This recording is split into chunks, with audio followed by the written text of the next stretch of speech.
apakah pandangannya nih Bang ya, pandangan Abang, apakah kasus Vina ini murni kecelakaan kah atau pembunuhan? Saya tidak dalam konteks menjawab pembunuhan ataukah kecelakaan. Akan tetapi bisa saya jelaskan bahwa hingga saat ini belum ada orang ataupun saksi yang mampu membuktikan kalau dia melihat kejadian pembunuhan tersebut. Bahkan bukti-bukti yang ada yang katanya kayu, bambu segala macam itu tidak secara spesifik menunjukkan bahwa Vina itu mati dibunuh dipukul oleh kayu tersebut. Tidak ada, kecuali pembuktian saksi-saksi ya yang katanya ada saksi mahkota, namun pada faktanya diduga adalah merupakan saksi bohong.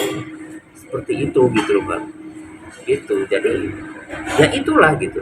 Hingga pada akhirnya kasus ini bergulir dan banyak sekali yang saksi-saksi bermunculan ya yang menguatkan kalau pembunuhan itu tidak terjadi, karena dalam konteks kerangka hukum pun itu masih rancu ya. Itu ibarat sebuah kerangka hukum yang harusnya sempurna itu belum sempurna. Kenapa demikian? Karena yang diakui 3 DPO itu pun hingga saat ini belum ada. Padahal dalam putusan 3 DPO itu kan memiliki peran seperti itu, dan hingga saat ini terkait pembunuhan itu pelan-pelan terbantahkan ya. Dalam artian bahwa bisa dibenarkan bahwa terkait tewasnya Vina itu karena kecelakaan. Dari artinya Abang berbicara seperti itu meyakinkan Vina itu meninggal kecelakaan. Ya, itu menurut pandangan hukum yang saya telaah dari setiap berita dan informasi yang ada seperti itu. Seperti yang saya jelaskan tadi, hingga saat ini belum ada seorang pun yang mengatakan dia melihat langsung, yang bersaksi dia melihat langsung. Tidak ada. Yang terjadi, 2 saksi mahkota ini justru blunder, pada faktanya diduga ini berbohong, diduga ada rekayasa dalam kasus Vina ini seperti itu. Dengan adanya saksi baru tuh Widi temannya yang handphone Bang, yang dia komunikasi jam 22 malam, sedangkan Vina meninggal 21 Bang. Gimana Bang? Abang sudah Itu justru yang disebut bukti yang harusnya menjadi pegangan ya, bukan kesaksian seseorang yang justru tidak jelas faktanya. Justru bukti-bukti itu merupakan bukti-bukti yang nyata yang patut dipertimbangkan oleh pihak-pihak yang menangani kasus ini ya, terkait ada percakapan lewat WhatsApp itu kan jelas, itu tidak terbantahkan terkait waktunya dan segala macam, dan itu membuktikan bahwa pelan-pelan mengikis terkait kasus kalau Vina itu dibunuh. kenapa ya Bang?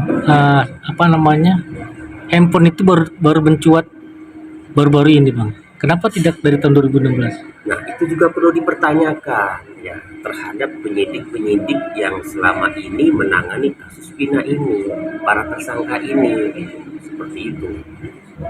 Kenapa gitu loh, CCTV, terus handphone ini tidak dibuka atau dijadikan sebagai bukti. Tapi menurut keyakinan saya, handphone ini dibuka dan diketahui gitu loh, tapi tidak dijadikan barang bukti, tidak dijadikan alat bukti gitu loh.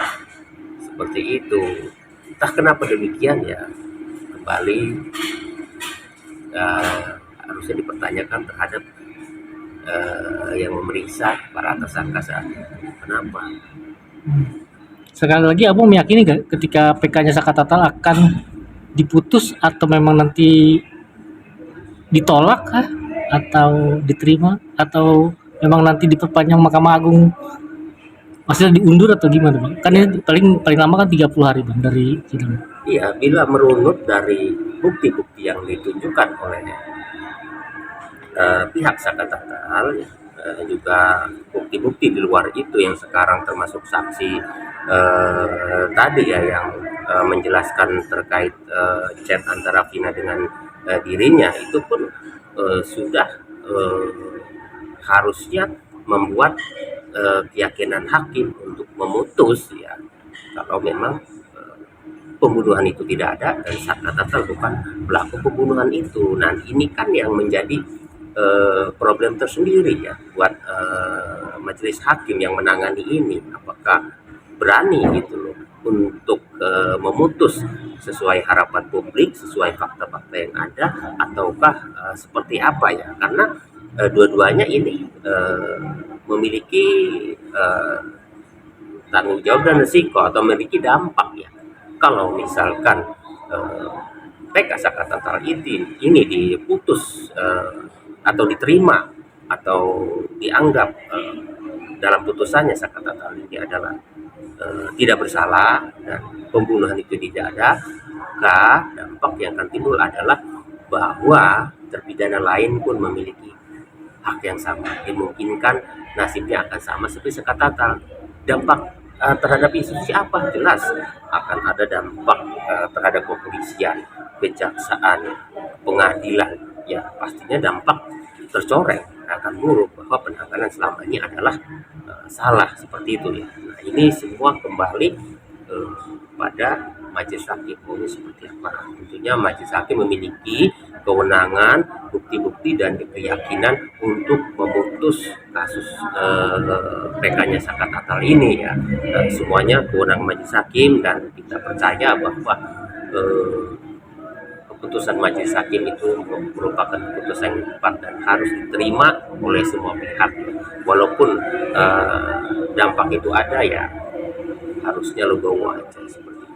Harusnya ada konsekuensinya dari putusan hakim itu ya bang. Ya, seperti itu dalam kasus Harus diterima bang ya semua pihak ya. Ya, bagaimanapun putusan itu adalah putusan yang final, inkrah dan mengikat ya. Apalagi diputuskan oleh 11 Mahkamah Agung. Abang yakin akan di sekarang ini jelang detik-detik mungkin ya, jelang putusan MK KPK-nya Sakatatal bang, akankah cepat atau lambat? Nah, semua itu kembali bergantung dari apa namanya dari kemauan majelis hakim. Tapi kan memang rentan waktunya itu 30 hari atau bisa saja dimundur karena sesuatu hal ya bisa saja terjadi gitu loh kan, atau ditunda atau seperti apa gitu kan.